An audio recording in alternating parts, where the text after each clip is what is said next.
That was nice. That was pleasant. Yeah.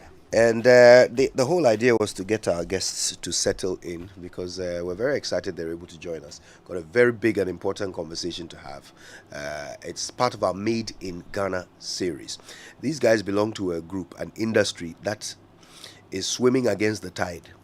They have a very unique situation, unlike any other industry. I'll explain what I mean in just a minute. But first, let me say a very good morning to them all. Joining us on the phone is Kujo Ajenim Boating. He's the technical director of Tex Sites Ghana Limited. They're producers of GTP and Woodin products. Kujo, it's a pleasure to have you. Good morning. Hey, Kojo, how are you? I think Not bad at all. it's Not it's a bad at good all. topic to talk about this morning. Absolutely, absolutely. I'm so glad you could participate. In the studio, he's no stranger to our show, Gideon Ajiman of Where Ghana. He's the marketing and business development consultant. Bro, how nice to see you. Thanks for Nice to coming. see you again. Always a pleasure. Now, I'm meeting Ifya Ejakuma Bonsu for the first time today. She's the CEO of Ifya Ejakuma, and they make shoes. Am I right? Yeah, we do. Excellent. Ifya, what a pleasure to meet you. Thanks for coming. Thanks for having me. All right. Now, they're all here to help us understand the psychology of our tastes when it comes to clothing, textiles, shoes, fabric, fashion. We're trying to understand where the Ghanaian mind is at when it comes to these things and how we can ensure that we become more of a consumer of made in Ghana fashion as a nation. So that's what we're doing in a moment. Stay with us. First, every time we eat, food and sugars are trapped between our teeth, leading to tooth decay, gum disease, and in some cases, foul breath. Brushing your teeth every morning and night with Pepsodent Cavity Fighter gives your teeth the protection they need, leaving you with 10 times stronger teeth. Pepsodent Cavity Fighter is fortified with profluoride and microcalcium ingredients, sealing tiny and invisible holes in your teeth. This prevents cavities, keeps your teeth strong and your mouth healthy. Pepsodent Cavity Fighter gives you maximum cavity protection and is 10 times and 10 times stronger teeth. Sorry. 25 years of educating people to brush daily and nightly gives Pepsodent the opportunity to recommend their products to you thanks to the Ghana Dental Association. There are two other highly effective variants of Pepsodent on the market. There's Pepsodent Charcoal and Pepsodent Charcoal White, made with a fine blend of activated charcoal and lemon essence to gently polish away tooth stains and naturally restore your bright smile. Then there's Pepsodent Herbal for all herbal lovers. Try Pepsodent Herbal toothpaste. It's formulated from carefully selected natural extracts and uniquely blended herbs. Pepsodent Herbal releases, repairs, and protects gum tissue while giving you strong teeth. You can get Pepsodent at any shop near you. Call their customer care center toll free on 0800 2030. Always remember to brush your teeth in the morning and before you sleep at night. Pepsodent. Every smile matters. Now, just when you thought you'd seen it all, done it all, well, guess what? The next big thing is Adansi Travels, the 2022 GTA Best Tour Operator in Ghana, in partnership with Your Cruise People, brings you the most exciting cruise to happen in a lifetime to Greece, Turkey, Italy, and Spain. They've dubbed it the Special Euro Cruise and Land Tour. On this trip, you will have an unforgettable experience exploring Santorini, Mykonos, Kusadasi, never been to that one, and Patmos. Afterwards, you'll be on land touring Athens, Rome, and Barcelona to crown it all with a refreshing vibe of music and entertainment and the magnificent Camp Nou Stadium. Wow. Join the amazing cruise from the 6th until the 17th of April 2023 for just $4,500. That's much less than Ajiman Blues on one night of dinner. And that will cover your flights, your visa, all inclusive cruise, hotels, and meals.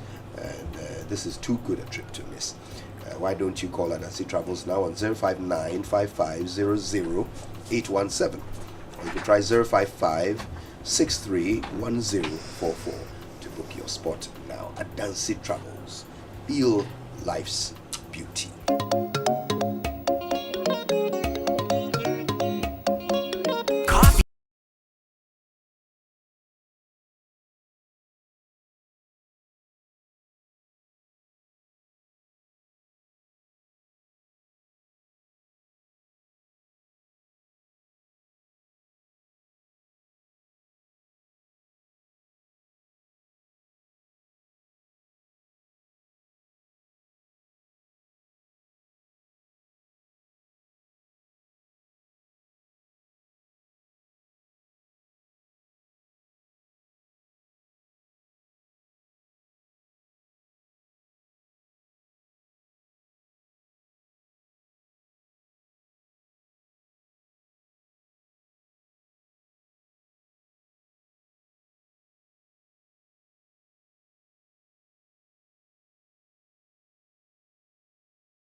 Amanzeba, as he prefers to be known. Yeah, made in Ghana. This is made in Ghana name, right? And that's why this conversation is ever so important. Whatever you're doing, listen, text someone, tell them to tune into Joy FM. This is a big one.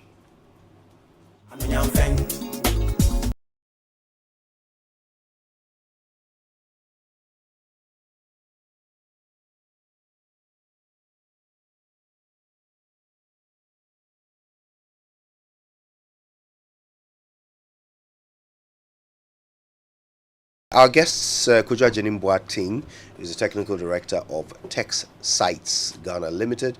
They're the guys who produce GTP and Woodin products. Gideon Ajiman is the marketing and business development consultant for very well-known Ghanaian brand Wear Ghana.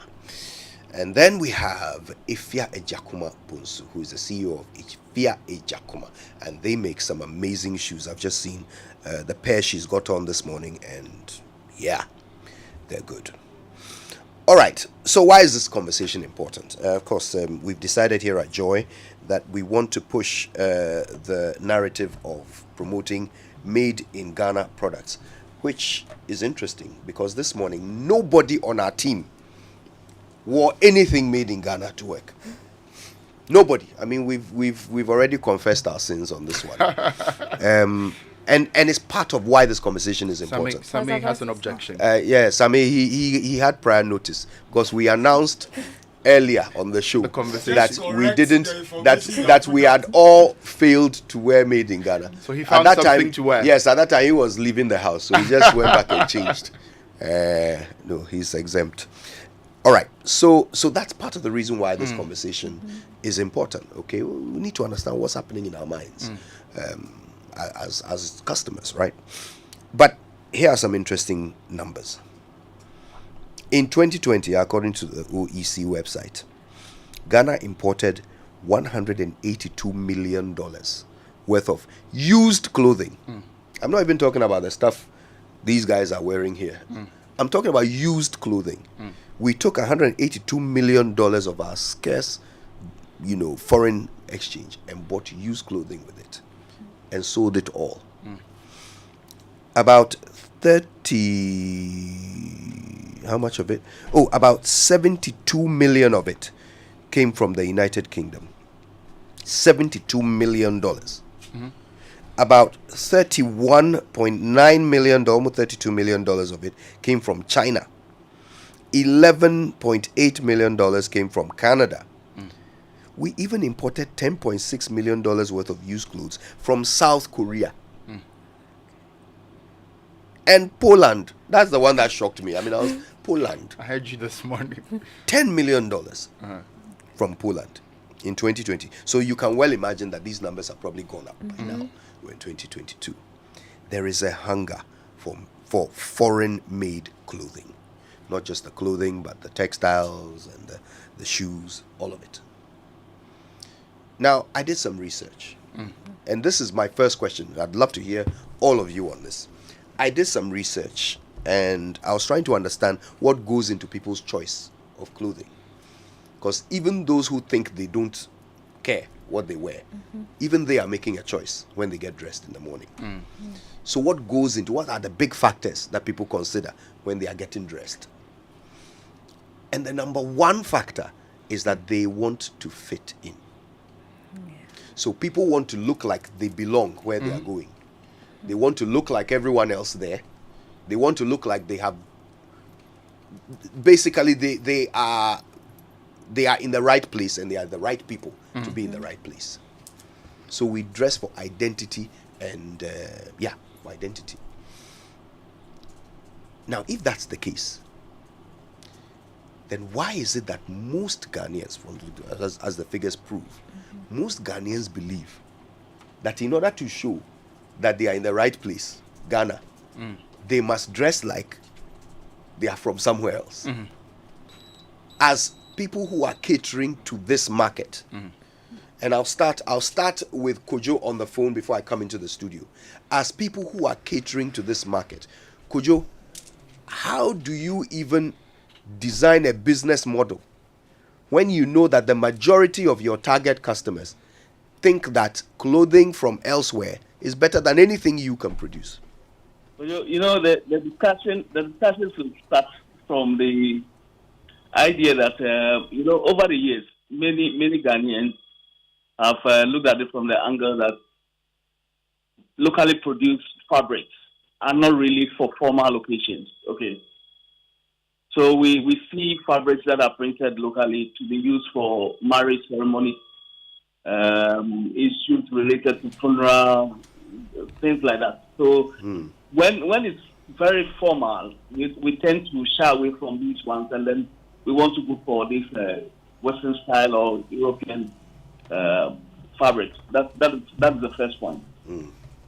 But then, aside that, the main reason why people patronize this, and the numbers you really give staggering. 182 million is really, really a lot. That's crazy. But then the question is, you ask is, why is it so? I think the three biggest issues that come to mind is cost. It is affordable, I should say, and then it is readily available. It is also in the style that you want. Usually, when you go to this used clothing, when you pick it, you fit it. If it's not okay, you drop it, you pick another one until you get a one that fits fine. That is one aspect of it. The style may be good, that is fine. You don't need thinking in your head what's the style. You don't have any discussion with a seamstress or a tailor, how am I going to put this together and all that. And then not to talk about the fact that a lot of the times you are disappointed. You get it done and it doesn't fit. And then that sort of disappointment makes you run away from this locally made fabric. That's the main thing that comes to mind for you. But I must say it's shifting. The idea that these fabrics can only be used for traditional occasions or cultural occasions is shifting. And we see a lot of people buying these fabrics for even formal wear. Just like you mentioned, people are using it for office wear, for occasions that are requiring very formal activities. Okay, so that's my first submission to this. Okay. Yeah, thank you for that. And, because of what Kojo has said, I think I'm very interested to hear Ifia's take on this. Because in your case, I can't say by looking at your shoes that I know I'm looking at a made in Ghana pair of, what are these, sandals, right? Yeah, sandal heel. I can't tell just by looking that they are made in Ghana. I would have to look at the label and then I would know. Yeah. So when it comes to shoes, it's not always obvious from the outside. Why do people still, because they do, prefer foreign made shoes? Okay, so I think mostly people have the idea that made in Ghana products are not quality. That's where it starts from. Because people will tell you, it's made in Ghana, it can't be that quality. But we are producing quality styles in Ghana. Like my footwear, we have woven, we have ties that are made with our fabrics, like the GTP and then Woodin fabrics. And it clearly states that it's made in Ghana. But still, people would prefer getting foreign shoes or other ones because they feel like once it's made in Ghana, it won't last. But our footwear are very durable. People have had them for years and they are still wearing. So they have to get over the fact that because it's made in Ghana, it's not quality. We are making quality, durable footwear in Ghana. Why is it so hard to change people's minds on this? Why is it so hard to convince people?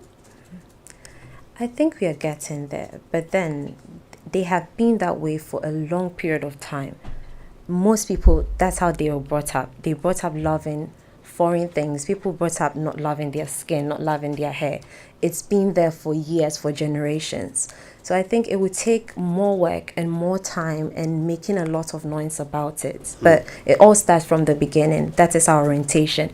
Made in Ghana products are not quality. Made in Ghana products does not last a long time. Now, Gideon, your brand is perhaps one of the most recognizable Ghanaian fashion brands. Wear Ghana, I mean, it's everywhere. I'll tell you what's the best illustration of it. Ifia is wearing Wear Ghana. Okay, so it's, I mean, everybody has a piece or 10 in their wardrobes. So when it comes to your brand, that question of quality, it seems to have been already answered.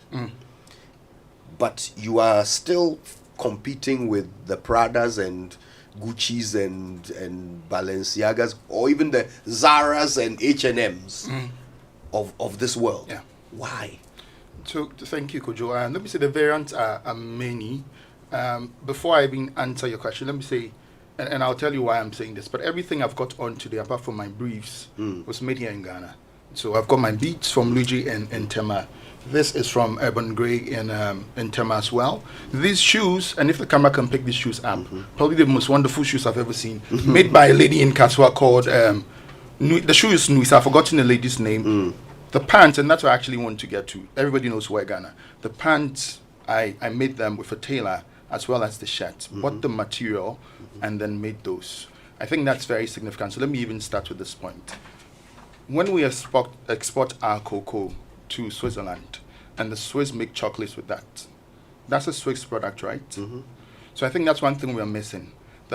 Thinking about fashion in Ghana with only African prints. For a lot of us, it's only when we do stuff with things that are, let's say, produced here, that we think it's African fashion. So then we limit our market. That's the very first thing I'll say. I think both Ifya and unfortunately, I missed his name, the guy on the phone, have already talked about what the seeming problem is with the customer. What I'll say is, I think the most dangerous thing for anybody or any business to think is that anybody owes you patronage. You always have to work for it. And it starts from really understanding what the customer wants. We don't really have a problem. Do people wear outfits? 100%. Then there's no problem. What we need to understand is what people wear and why people wear. And then you need to meet people at their point of need. I don't think we have enough time to really get into all of that. But for me, I'd rather focus on what we in the fashion industry have to do.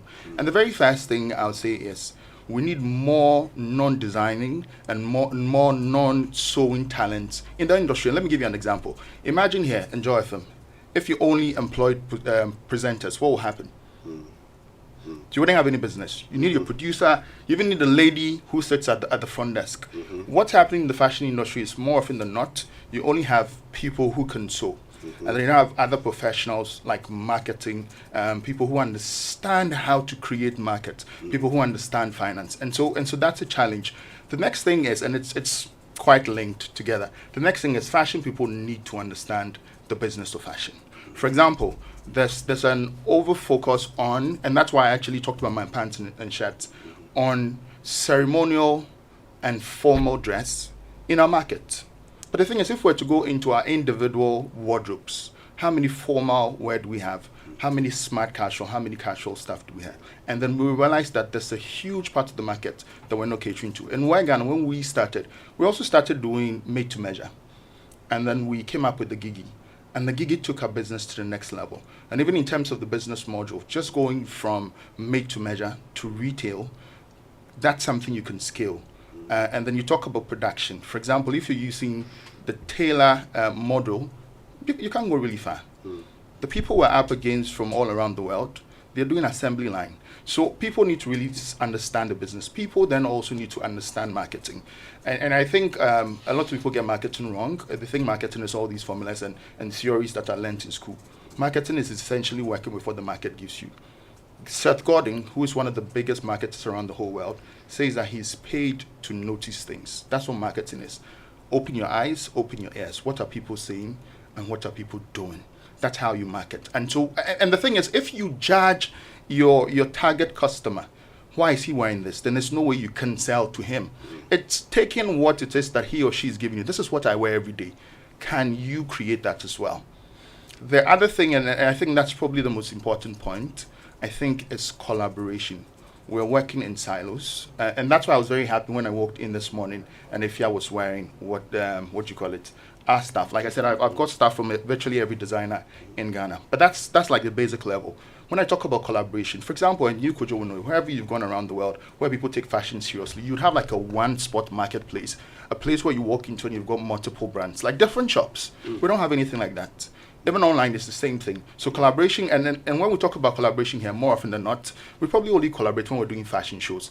The thing about fashion show is the most important aspect of a fashion show is the business aspect, where buyers show up from around the world and buy for the big shops. None of that happens on our shows. So our shows are just shows. So when I talk about collaboration, I'm talking about, can't we come together and put up a production unit? It might be too much for any one brand to do that. But if a couple of brands came together and they put together a production unit, what will happen is, and they're actually companies, factories that are set up here, producing for some of these global brands that you talked about. Some of those shirts that come back here, that we were actually produced here, produced in Ethiopia and other parts of the continent, and then it goes back to America, and then we buy them. So if we had, let's say, a proper factory, and I don't really want to get into what the government should do, but there's a PSI conversation where industries were set up, and some of them, as far as I'm aware, or when the last time I checked, a lot of those were not being used.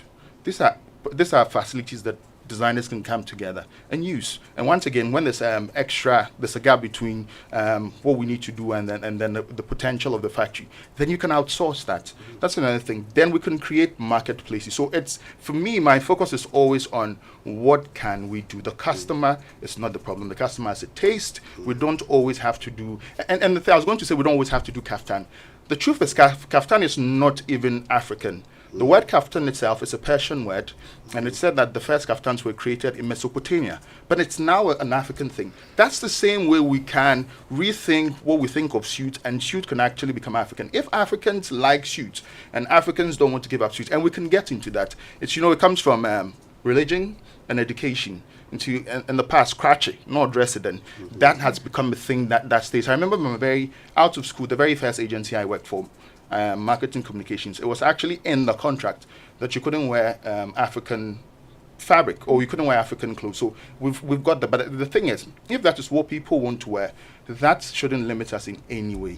We should produce what people want to wear. And I'm happy GTP is on the line. From the market, once again, it always comes from what is the market telling you.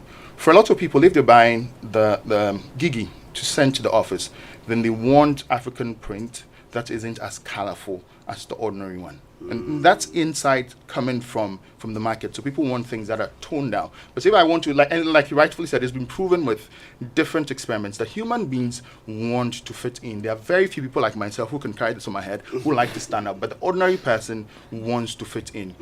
Fitting in means people don't want that much color on them, especially when they're going to the office. So like I said, the main thing is working with insights. For example, and I know GTP has created sub-brands, and we only use GTP.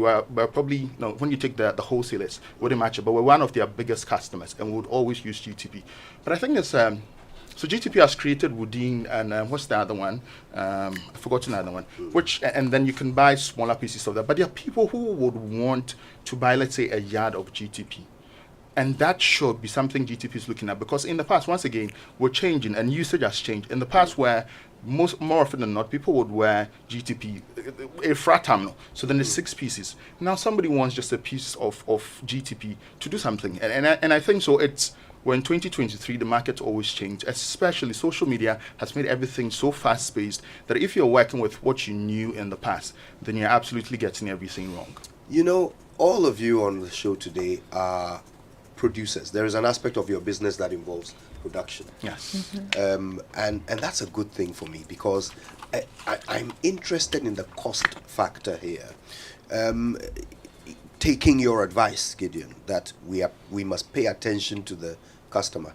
Customer wants this, so we want to meet them at their point of need and give them what they want. I want to start with you, Kojo.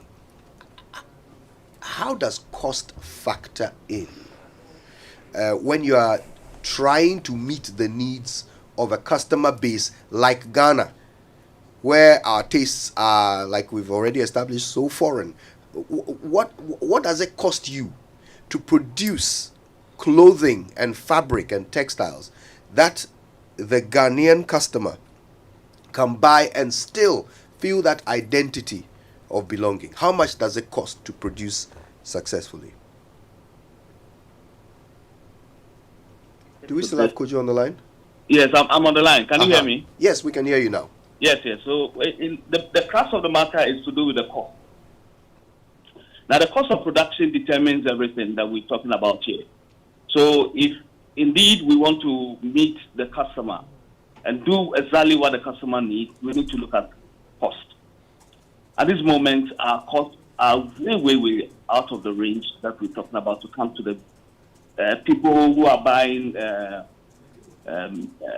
these clothes that I'll say, like hand clothing and all that. If we look at the chain, we at this moment buy cotton all the way from Burkina Faso. We don't have cotton in Ghana now. The ginnery in the north is not working. So we get a cotton and then we give to Waterstar in Gabon at this moment. And then they convert it into fabrics that we can print on. Now the dyes that go into it, the chemicals that go into it are all imported. So by the time you run the whole chain, you realize that the cost is way too much for the average Ghanaian, you see. So we're talking about even utilities that go into it. Electricity is already been announced by the PURC that the electricity is going to go up by 29.96% for the industry, 8.3% for water. That is the percentage that is going to go up. Now that you come to think of it and you say, okay, do we then slap all this cost to the consumer or the customer? And that is the crux of the whole issue. Collaboration, it's very fantastic. I hear, and I'm glad he's using a lot of GTP. And that is the way to go. If we get the fabric, and then the next line is to look at how we get into bespoke designs and ideas for customers. That'll be very, very good. Yeah. So I think that is a way to go about it. That's it. Over the years, we've modeled our business to make sure that we meet customers. We talked about the fact that, indeed, if you were buying fabric in the past, GTP, you have to buy 12 yards, 10 yards, because we're wearing it in the traditional way. But we looked at it and realized that a lot of the youth would want to have 2 yards over jeans or something. So we decided to look at getting packages into smaller quantities so that people can afford. So New Star came in. We've also launched Ohima in smaller quantities, and then the Adipa Premium and Woodin, for which we have shops all over, dotted all over the country, already sewn into shirts. So you walk in and then you just pay, and then that is it. But I must say, even with this, it's still not affordable. A shirt will cost more than 200 Ghana cedi. So then are you still competing with somebody who wants to get something from the street, quick one to wear and go wherever he wants to go? So Kojo, that is where we are. It makes sense. I get what you're saying. Cost is the main thing, right? Cost is everything. Now, if you just joined us, we're talking about the local fabric, textile, fashion industry. Why it seems that Ghanaian tastes run so foreign. It's part of our Made in Ghana series. Our guests, Kojo Ajinim Boateng from Textiles, Gideon Ajiman from, Tex Sites, not Styles, Gideon Ajiman from Where Ghana, and Ifya Ejakuma Bosu from Ifya Ejakuma. When we come back, we'll dig deeper into what the real problems are. What's the real difficulty? If you decide to become a producer of Ghanaian fashion products, what are the real difficulties that might result in your business failing, as majority of those who have attempted have found out? Stay with us. 1xBet. Easy betting, easy winnings. 1xBet, the most reliable service to make deposits easily with high odds and numerous bonuses on the spot. Register now at 1xBet.com.gh. Use promo code BESTODDSGH to get 300% bonus up to 3,445 Ghana cedis on your first deposit. Easy to use, easy to have a chance to win. 1xBet, reliable bookmaker. Gambling can be addictive. Bet responsibly. Not for person under 18 years. This advertisement has been vetted and approved by the Gaming Commission. Hey, nowadays, germs are in the air, oh. Aren't you concerned? Concerned about what? About the children, of course. In times like this, they sneeze, cough, and fall ill just like that. This is why we need to give our children and ourselves a fighting chance with the maximum protection of Dettol soap. Dettol soap not only refreshes you, but it can be used for bathing and washing hands. So keep calm, get Dettol soap. Dettol protects from up to 100 illness-causing germs. Dettol is endorsed by the Ghana Registered Nurses and Midwives Association. This advert is FDA approved. When the world looks at my child, they just see an energetic 8-year-old. But I see more. My Lucy is going to become captain of her school volleyball team, keep excelling in class, and do great things one day. I see a champion. So when I give her Milo with her breakfast every day, it's all part of waking up the champion in her. Don't just wake up your child, wake up the champion in her. Let Milo with Active Go and the natural goodness of malt, milk, and cocoa help wake up the champion in your child every day. Milo, energy to go further. Milo! This advert is FDA approved. See, I love my house. I love my cars. Come on, let me take you to the kitchen. This is where you see I love everything about Samsung.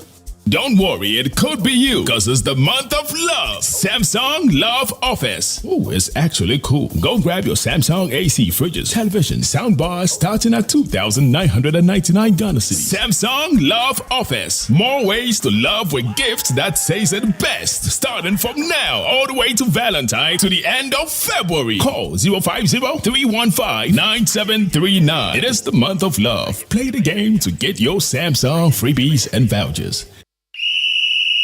Bet365 is now officially available in Ghana. My G, if you love sports, there's no better way to get a piece of the action. Build your own personalized bet with Bet Builder and select from popular markets on the biggest sports. You fit make multiple selections within a single match. For example, in football, you can choose first goal scorer and both teams to score to create your bet. Charlie, visit the official site at bet365.com.gh. Over 18s only. Terms and conditions apply. Please gamble responsibly.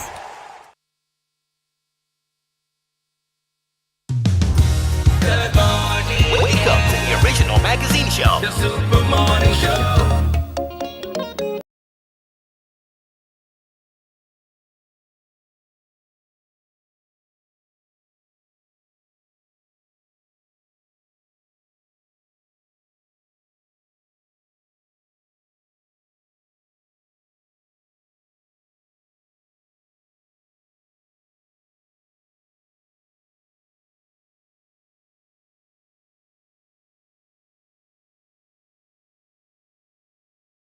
Welcome back at 10 past 9 on the Super Morning Show. This conversation has been a long time coming. It's the third in our Made in Ghana series, and we're asking why our local fashion industry is still stumbling its way forward. Why? Why is it taking so long for the Ghanaian to become a fan of Ghanaian clothing? Well, our guests, Kojo Jenim Boateng, Gideon Ajiman, and Ifya Ejakuma Bunsu, are helping us understand. So stay tuned. If you've already missed what they've said so far, don't miss what they're going to say next. Before that, though, the international betting company 1xBet is ready to offer an incredible selection of sports betting, mobile games, and your favorite online casinos 7 days a week. 1xBet collects over 1,000 celebrity sports matches for you, so you just have to try your luck. The first deposit of new players will be increased by 3 times. Your winnings can be easily withdrawn using international payment systems, and the list of gifts for players includes popular smartphones, top laptops, gaming accessories, and even cars. Become the master of your destiny with 1xBet. 1xBet, your reliable bookmaker. Now, I always get excited when I have to talk about this. Dr. Yakoba Atiase is going to be on our show tomorrow. She's just written a new book, Let's Talk Diabetes, and it's brilliant. It's a little reference guide, something you can keep in your pocket. It's a game changer for all patients, caregivers, healthcare workers, and even people without diabetes. Okay? Let's Talk Diabetes is a comprehensive and practical information guide on managing diabetes effectively. Okay, so it talks about healthy lifestyle choices, foot care, diabetes in pregnancy. It's got everything you need to know about the condition. So get your copy from Kolibu 24-hour Pharmacy, Accra Medical Center Pharmacy, Roof Specialist Center Pharmacy, Book Nook, and on these numbers 055 111 9990. Or you can try 020 630 1447 and start your journey to better health. And don't miss Dr. Atiase on the Super Morning Show tomorrow. Let's Talk Diabetes. Grab your copy now. All right, listen, let's get back to it. And Kojo Jenim Boateng is the technical director at Tex Sites Ghana Limited, producers of GTP and Dean products. Gideon Ajiman is the marketing and business development consultant at Ware Ghana, and Ifya Ejakuma Bunsu is the CEO of Ifya Afia Ejakuma. And they make shoes right here in Ghana. Their shop is at Dansuman Asore Down Road, right? Yeah. Yes, and you can go there and find out what Ghanaian made shoes look like. And judging from what she's wearing today, they look good. All right, listen. This thing, it beggars belief. It baffles me. If really the number one consideration in getting dressed is identity, then why does the Ghanaian not prefer to look like a Ghanaian when it comes to their clothing? Well, we're trying to understand it. And of course, Gideon says, pay attention. What's the customer telling you? Customer says, I want this. So how do you meet them at that point of need? And how do you afford to do so? I just asked Ifya during the break how much her shoes cost. She said 400 cedis. Now, I would pay 400 cedis for these. But I can also think of a number of people who would rather do this. They would rather somebody takes a pair of H&M sandals, puts them in a bale, puts them on a ship, sails the ship for weeks, burns fuel during that voyage to Accra, pays import duty to remove the bale from the ship, transport it on our pothole covered motorway all the way to Tema Station, arrange it on the road and scream at the top of his lungs for people to come and buy, and then go and pick up those same H&M sandals for what, 120 Ghana cedis. So I guess the question I would love to hear your answer to is this: why is it cheaper for someone to produce something in another country at what your customer thinks is better quality, ship it all the way here, pay duty to get it to the customer, and it still costs less than what you have made right here in Ghana in one place and move to your shop to sell? Okay, so it starts from the material. Cost of material is extremely high. Just ending of last year, we had to reevaluate our prices and reprice because the prices of material were extremely high, and we just had to do that. So let me take a bag slippers that I make.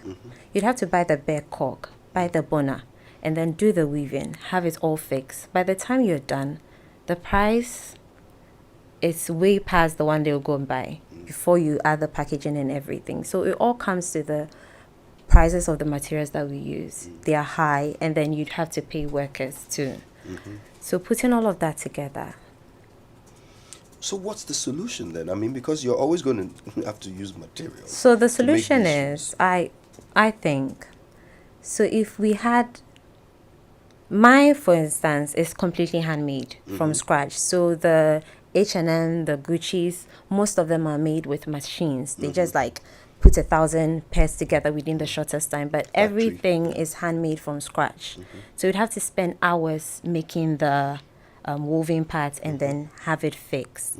So definitely handmade things would be higher than those made with leather. But if we had more people on the weaving, if we had machines that we could use to make the work faster, if, let's say, some of the leathers were produced here in Ghana, because the leathers are exported, so they'll pay duties the same way they would do with the footwears that they are bringing in. So all the materials that we are using, in my opinion, can be made here in Ghana, because we can make leathers here.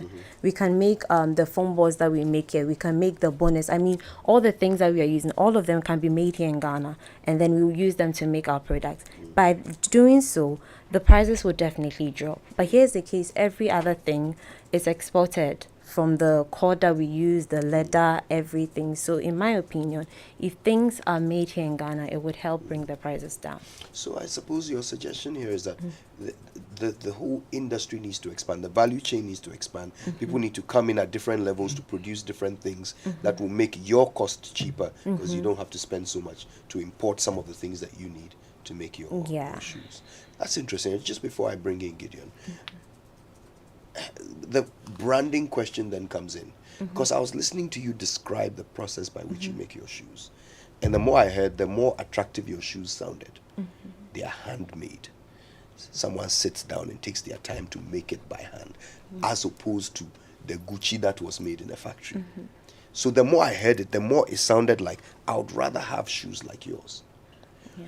How well do businesses harness that idea that what you are making is Rolls Royce compared to somebody's Toyota? How well do you harness that in your marketing?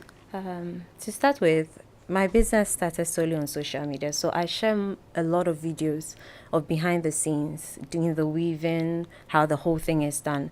Initially, people didn't really understand what went into, but now I think they do, because customers don't complain about the prices. Those who've bought from me before knows that they are buying quality, so it's not even a question anymore.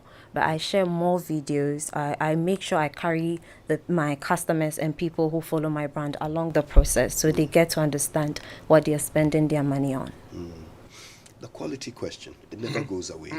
I mean, you have such a big operation at Wear Ghana, so you've nailed it. But you still sometimes have to go to someone to make you a pair of pants I do or a all shirt. the time. Exactly. And that is where the question of quality comes up. Sometimes it's not even the finishing. Sometimes it's just the customer service. Come for your trousers on Friday. Exactly. And he actually means Friday in December. You know, so...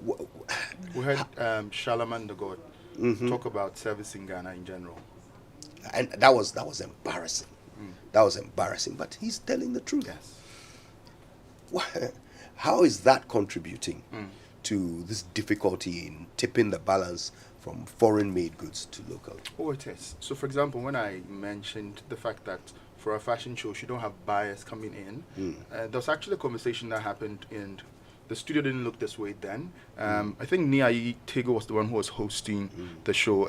The show that happened, George Quayle hosts now on Saturday. Yes. And it was a fashion conversation, and I think it was Claudia Lumo talking about why the buyers... I think she had brought some buyers to some fashion shows, and they hadn't made any purchases because of quality. Yes, so finishing is a major issue. The things we get away with here, and let me reference the Elikem Sarkodie thing on social media, where Elikem took a picture of Sarkodie from, I think that must have been behind the scenes for Countryside with, what's his name? With Black Sharif, and said the buttons, there was an issue with the buttons. Yes, so... I think it's generally, and it's not just the fashion industry, it's we have an excellence issue where we don't think anything has to be done 100%. And that's a challenge. Like, if it's good enough, then it's good enough to go. But where in other places, no, it has to be 100%. But that's an issue that machinery can easily solve. So then it comes back to a couple of things, which is, like I'm saying, is number one, the size of the market. Admittedly, when you talk about why things are produced there and they're still much cheaper after everything it goes through to get here, it's an issue of economy of scale. They have a bigger market that they are what you call it, producing for. So that's why, for me, one of the solutions is fashion brands coming together. For example, if we're to pick Ifia's product, this shoe is also made by another lady. There are a couple, there's Horseman, there's so many people making leather products. Imagine if they were to come together to do their sourcing together. Because the thing is, everybody's buying from the open market. And when you buy from the open market, the prices would never make sense. So if, and this is just me shooting off the cuff, imagine all the leather producers were coming together and they were buying direct from source. That immediately brings down the cost. The other thing is, and you rightfully nailed it, that was one of the things I wanted to talk about. Storytelling, and that's what marketing comes down to. For example, Apple don't make the best phones, and people will beat me if I say this in the open. Apple don't make the best phones. But what Apple has done is told the story of making fantastic phones over time. And there's the iconic 1989 ad that Apple produced, which eventually contributed to Steve Jobs being kicked out. But that was an advert where there was no product mention or placement. And even his board didn't understand. But Apple has nailed down their communication. Let me give you a more obvious example. So an experiment was done. 10 painters were asked to paint stuff, and they put the things online to sell. And then prices came in from the public, so people could pitch. People said how much they're willing to pay for those. Then they gave each painting to a poet. And then poets put stories behind each of the paintings. They put those same paintings now with the stories back online, and the prices were significantly higher. Storytelling. So when you do your storytelling well and you do your branding well, so effective branding makes the value of the whole brand much more than the sum of the different parts. And so, for example, and we can go into different examples. But you can say, oh, but this thing is not really all that. But it's that whole story that has been told over and over and over in different ways. And the thing is, I remember I was on a call with somebody in America who is also in fashion, and then he mentioned the fact that, and it's true, if you're doing everything handmade, that is a luxury. That a lot of the things we produce, it's luxury, and luxury is sold entirely different from how you sell mass market products. It has, you need to put some style behind the selling as well, and I think that's one of the things that we're struggling with. The other thing I was saying, and I always recommend this book to anybody who's in the art space. It's a book called The Turning of America: How Hip Hop Created a Culture that then rewrote the rules of the new economy. It's written by Steve Stout, who built Jay-Z's brand. When you read that book, you'll understand why he says hip hop turned America. But then, more importantly, you notice that Afrobeats is now turning the whole world. Now, every art form has the opportunity to jump on the back of Afrobeats. There are two issues that when you look at most of the established genres around the world, rock, you can tell a rock artist and a rock fan from a distance. Same with reggae, they probably will look like me. Country music. But when it comes to Afrobeat, even though in the audience you see the Afrobeat look, on stage, it's not there. The boys are dressing like Kanye West and all of that. That's one issue. The other thing is, the more Afrobeat becomes popular and interventions like December in Ghana grow and people begin to fall in love with Ghana a bit more, it presents a challenge. Because I can tell you that whilst we're having this conversation, there are people sitting out there in the West and saying, how do we get into the African space, not by selling faux and knockoffs, but by producing the things we're producing here. And so we actually don't have the luxury of time. Like this conversation we're having, when we sit to have the same conversation 10 years from now, and we as an industry haven't done the things we're supposed to do. And I think the first, like I said when we started, we need to get out of the victim mentality, that we're not victims. And if we don't do what we're supposed to do, 10 years from now, the challenge wouldn't be that Cantamanto is whipping our backs and the knockoff is kicking our butts, but it will be that even the African-made clothes are now owned by foreign players. It's already begun. Yes. China is producing kente. They're already doing that. Yeah.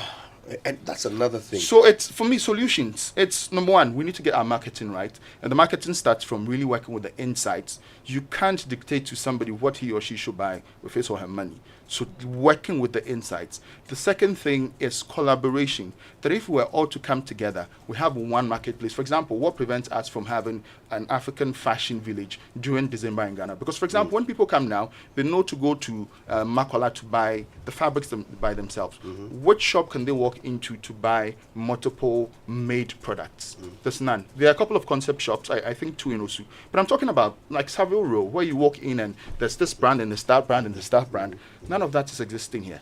Again, when we come together and we're producing together, immediately we're sourcing together, the fabric becomes cheaper for us, production costs are all down, and then we can also, on top of that we create the marketplace physically and online. Like, for example, there's Africrea, which I think is the only online platform that we have in Africa. But there's opportunity for us to create one platform where you can go online as well. The other thing is trading within the borders of Africa. There's this AFTA. I don't even know who came up with the acronym, because it's very difficult to mention. And the implementation is just going just about the same. But the thing is, we need to make, and we have actually been trying for a while, and that's where Ghana to crack it. And I can tell you it's not easy, but to trade across Africa, because that's your natural market. The other thing, and for GTP, same thing that, like I'm saying, Afrobeats is happening, that there are people, and I actually took a shot, I've forgotten what show it was in America, and there were 2 ladies in African print,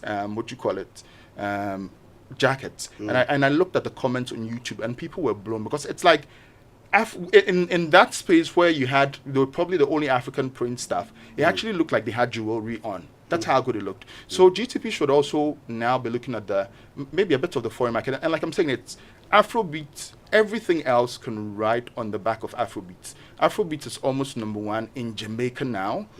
So why isn't GTP there? Yeah.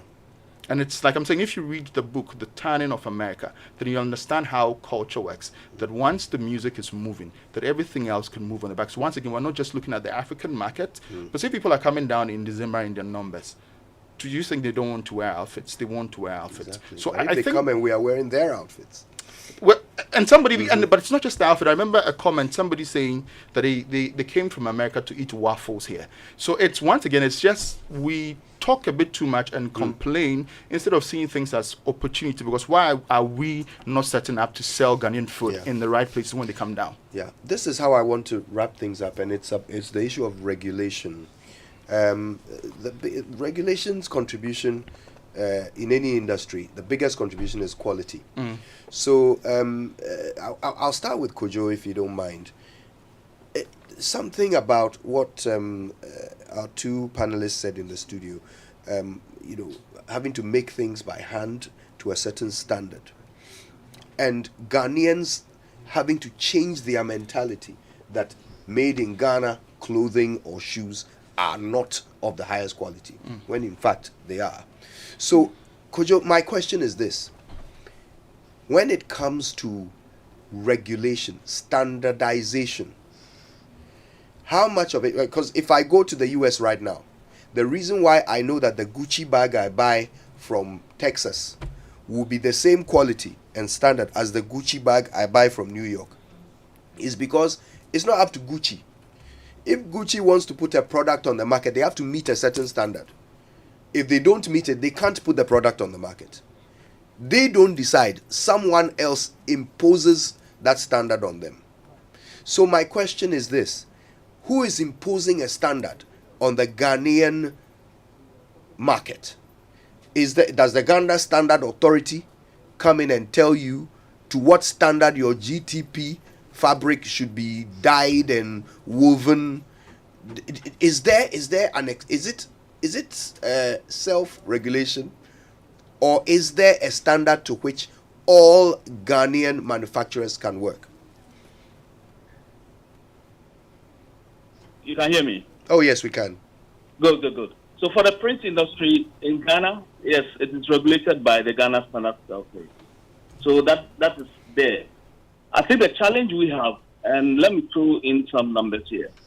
We did some exercise 5 years ago, and we realized that the total amount of fabrics consumed in Ghana is 100 million yards. Per year? 100 million yards. Now, the three factories that are printing, if you take GTP, you take ATL, you take Printex. GTP, for instance, our installed capacity is 24 million yards. If you put all these three together, we are in the neighborhood of 60 million yards. 40 million yards is imported. Now, the 40 million, out of the 40 million yards, 80% of this are smuggled and copied. So that is where the challenge is. For a lot of our products on the market at this moment, you have them all smuggled. We have porous borders all over. We've talked about it. Government is coming in with the tax stamp, which has been launched now. What it means is that for every fabric that is produced in the country, you need to affix this tax stamp. Now, the Standards Authority also takes samples at random to check whether you are meeting the standards that is going to the market. In the industry, you could get it printed with a lot of banned substances, carcinogenic, dyes, and all that. So the Ghana Standards Authority are really up and doing in that regard. But the problem is to do with the ones that are smuggled in, that are not going through the official channels. They are not paying the duties, all the levy, everything is not paid. So when I get a fabric new style at 6 yards for 200 Ghana cedis, there's one coming from the Far East that is selling at 100 or 80 Ghana cedis for the same yardage. So then it becomes a big challenge in that regard. So that is the area that I think technology in terms of affixing the tax stamp, using QR codes to authenticate the fabric and all that will come to bear in the coming period. The fear of the industry is that, okay, it is fine, we will be affixing these stamps, but will the tax force from government really go to the market to confiscate the ones that are copied? Now, the copies I'm talking about is not only coming in, and then they've printed made in Ghana on the service, they've put my label on, same design. I spent money developing these designs. So these are the aspects that I think we need to look at. Indeed. But on the side of Gideon, we talked about finishing the quality. I think what we're also doing is collaborating with the Association of Seamstresses and Tailors in Ghana. That is one area that we think we can help them up their game in terms of the finishing. The fabric itself, I think we can patch. It's good. It's very authentic. If you buy from genuine places that we've identified or branded areas that you see all over. But more importantly is after the fabric is bought, how it is presented to the consumer. You see stitches that are not well done, buttons that are even already coming off before it's worn, the fabric is worn. So these are the areas that we think the collaboration Gideon talked about comes in very much. So that is it. Okay. Now, you've talked about how your shoes last for years. The quality is obviously proven by that. But again, I think it's the same question I want to hear both of you on as well. Is it some self-regulation, or has the Ghana Standard Authority come to you and said you should have this tensile strength of leather, and you should use this thread count of cotton? How are you achieving this quality? Is someone making you produce to a standard? Nobody. It's just me. So personally, I like things that are quality. When I buy shoes, I just tend to check if there's leather, the glue all around it and all of that. So that's what I do with my shoes. It's just like me going out to shop. So I produce for my customers the things that I would like to buy.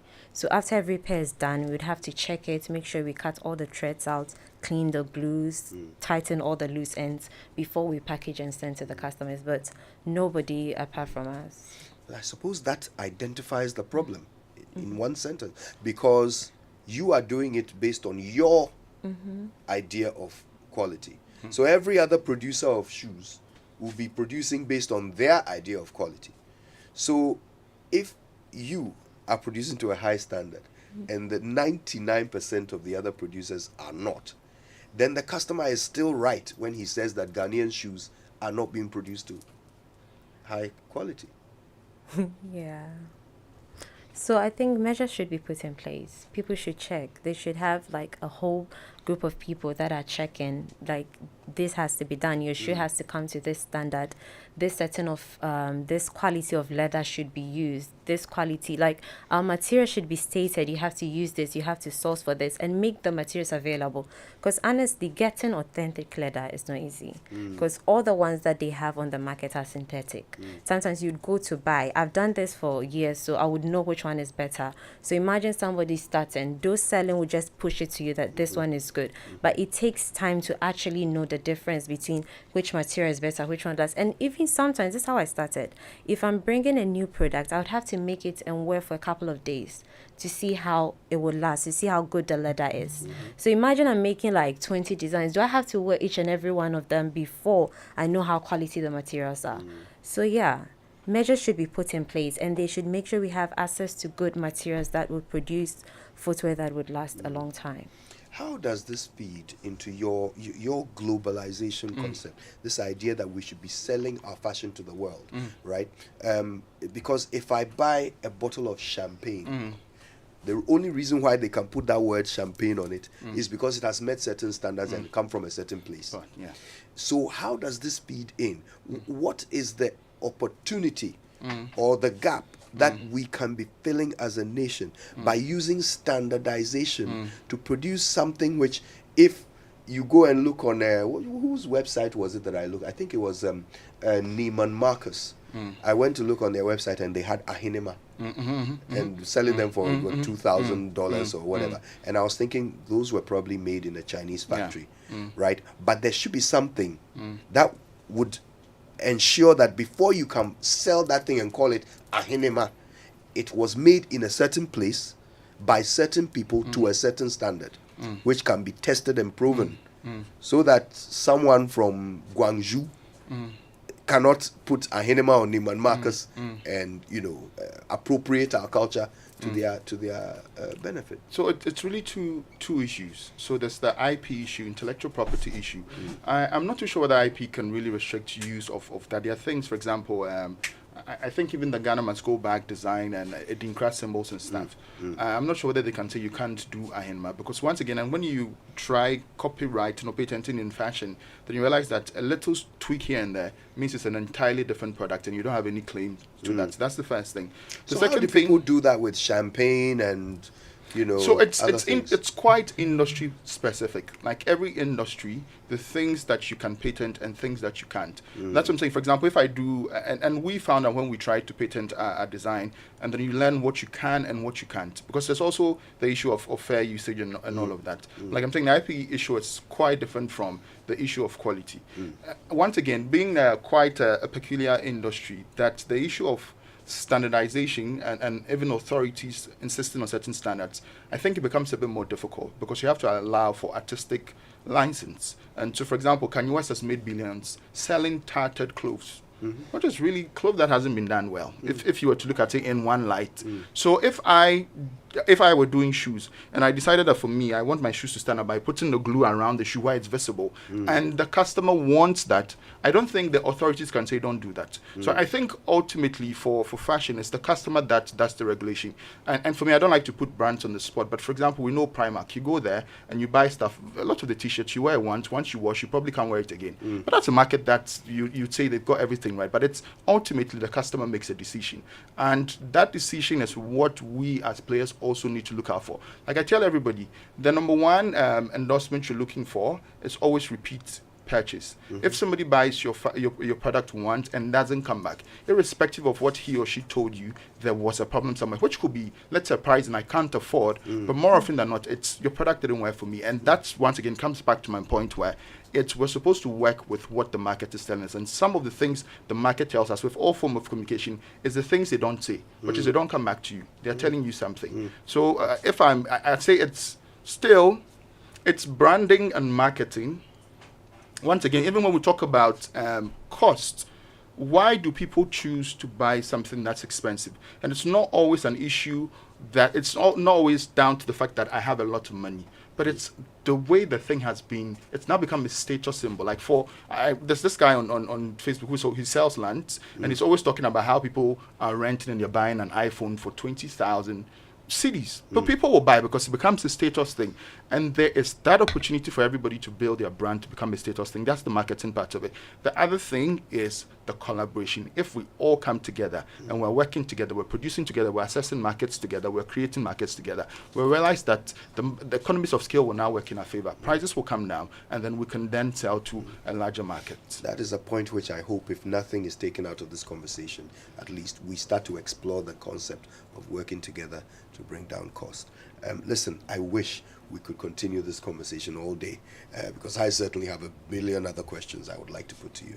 But thankfully, this is only the beginning of a process, and I would love for you guys to be part of the continuing, let's call it campaign, to ensure that our products are consumed by our people. Could you probably the last thing I'd say is, and I'll put you on the spot as a media house, that the media has a role to play as well. When we talk about storytelling and marketing and branding, like you rightfully said at the very beginning, if consistently you're sitting on air and you're wearing foreign stuff, you're also influencing people. But for me, once again, I wouldn't say don't wear it because you have the opportunity to wear it. I'd say content. Where is the content that's promoting our local stuff? And that's the last part of storytelling. That stories have to be platformed, and we can create content that platforms made in Ghana stuff. And so it wouldn't have to be that all throughout the day everybody's wearing made in Ghana, but then you have that show that's dedicated and telling the stories. For example, our fabric, I don't even know what I'm wearing, but this is a story. The pattern is a story. Is it being told? No, it's not being told.